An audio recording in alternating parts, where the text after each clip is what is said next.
Have you ever felt like something was just off during a conversation? That subtle discomfort might be your instinct warning you you're being manipulated. Liars often initiate their deception with seemingly innocent questions, not because they seek answers, but to lay traps for your emotions. Today, we'll decode 5 such manipulative questions that are red flags for lies. And by understanding them, you can master the art of staying unaffected when words are weapons.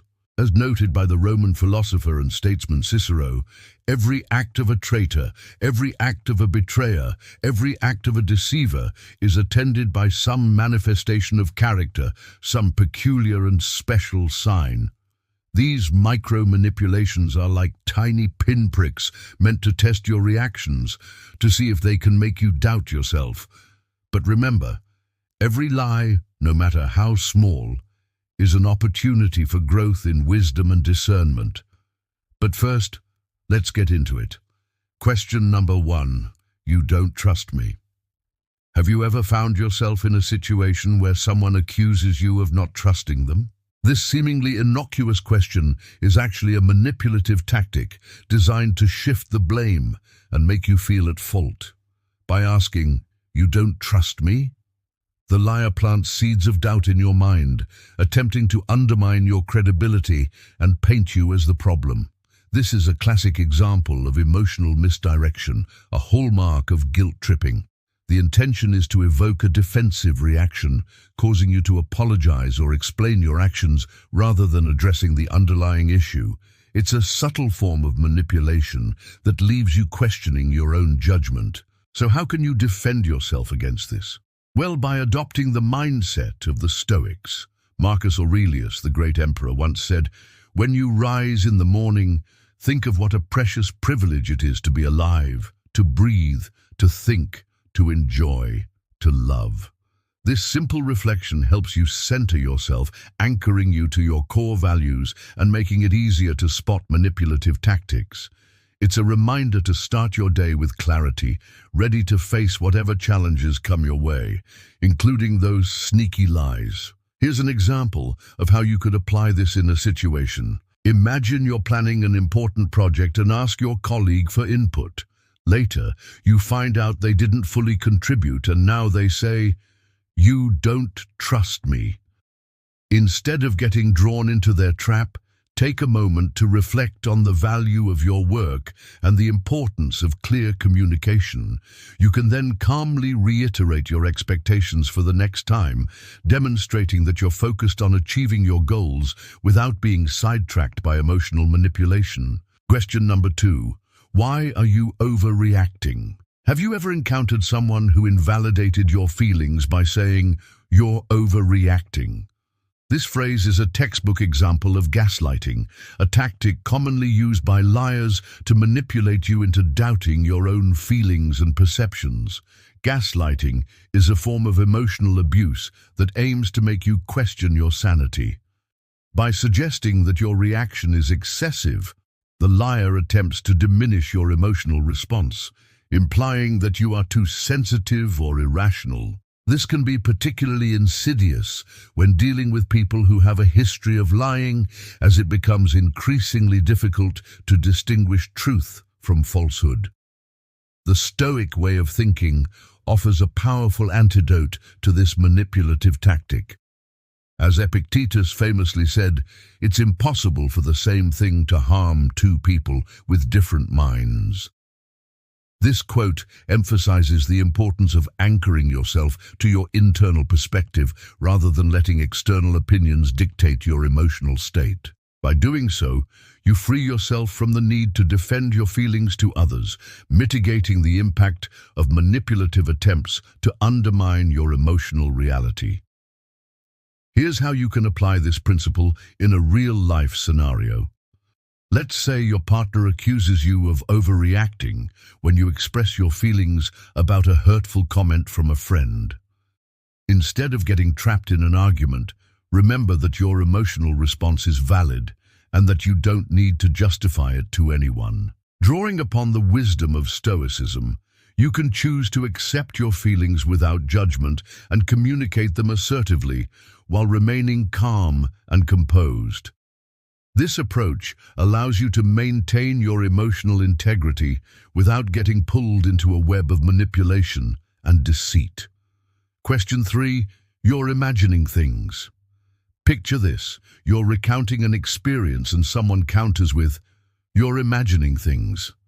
This statement is a blatant attempt to plant doubt and make you question your own memory and perception. By suggesting that your experience is not real or that you are misremembering events, the liar aims to undermine your credibility and confuse the narrative.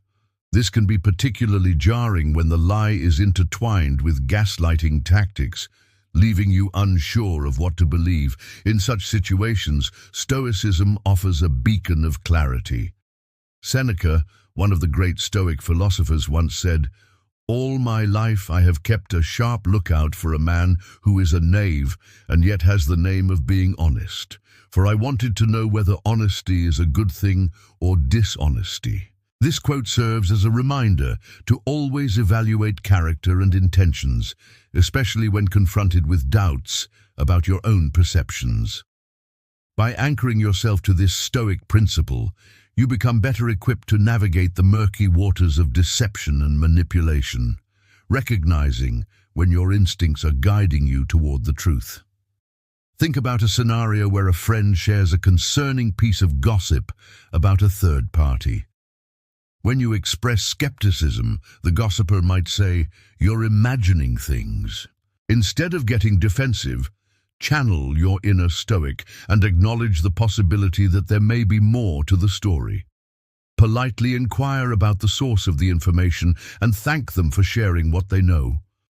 This approach not only diffuses the potential for conflict, but also allows you to maintain your integrity by not blindly believing or repeating unverified information. Question number 4. Who told you that? Have you ever been in a situation where someone tries to deflect responsibility by asking, "Who told you that?" This question is a classic deflection tactic designed to shift the focus away from their behavior and onto your sources of information. By implying that you got your information from unreliable sources, the liar attempts to discredit you and avoid accountability. They may use this tactic after being caught in a lie or when confronted with evidence that contradicts their story. In such cases, it's crucial to remain grounded in Stoic principles. Marcus Aurelius, the philosopher king, once wrote in his personal writings, "The best revenge is to not be like him who performed the action and take this with patience." This quote encapsulates the idea of not stooping to the level of the liar and engaging in their manipulative games.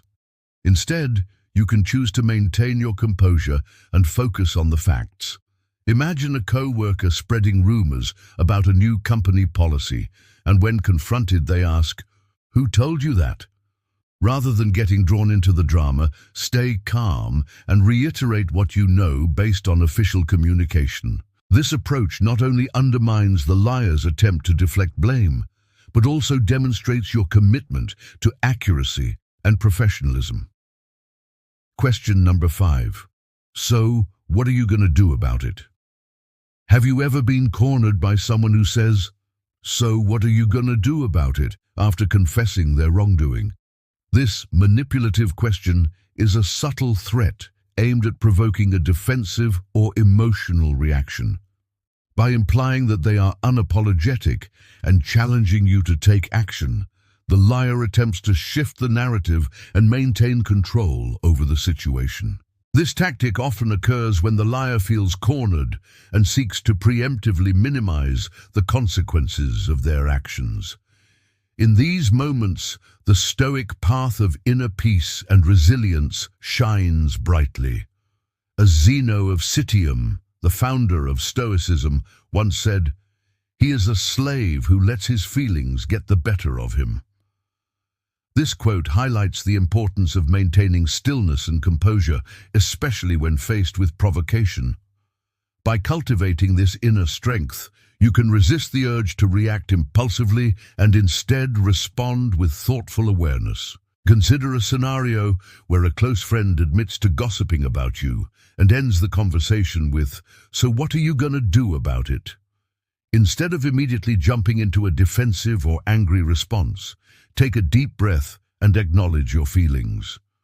Remind yourself of Stoic principles, reminding yourself that true strength lies in remaining calm and centered.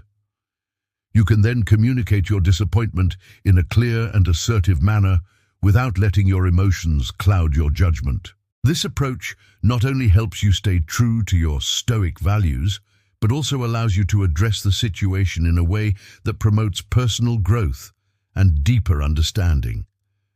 In the intricate game of life, where interactions with others are inevitable, it's essential to arm ourselves with the tools to navigate the complexities of human relationships. When lies start with a question, it's not just about acquiring information. It's a strategic move, a deceptive maneuver to gain the upper hand. As we've explored today, each manipulative question is a thread in the fabric of deceit, designed to entangle your emotions and sway your perception. But fear not, for within the timeless teachings of Stoicism lies the antidote to these subtle manipulations. By embracing the Stoic mindset, we can pierce the veil of deceit and emerge with clarity and inner strength. If you've resonated with these points and recognized these questions in your own experiences, know that you're not alone. In the comments below, share your stories, your encounters with these manipulative tactics. Your experiences can be a source of strength and solidarity for others who are navigating similar challenges. Additionally, if you found this video insightful, don't hesitate to hit the like button and subscribe to our channel. By doing so, you'll not only stay connected to our future content, but also support us in our mission to bring these powerful mental strategies to a wider audience. Together, let's continue to explore the depths of Stoic wisdom and its practical applications in our everyday lives. As always, thanks for watching.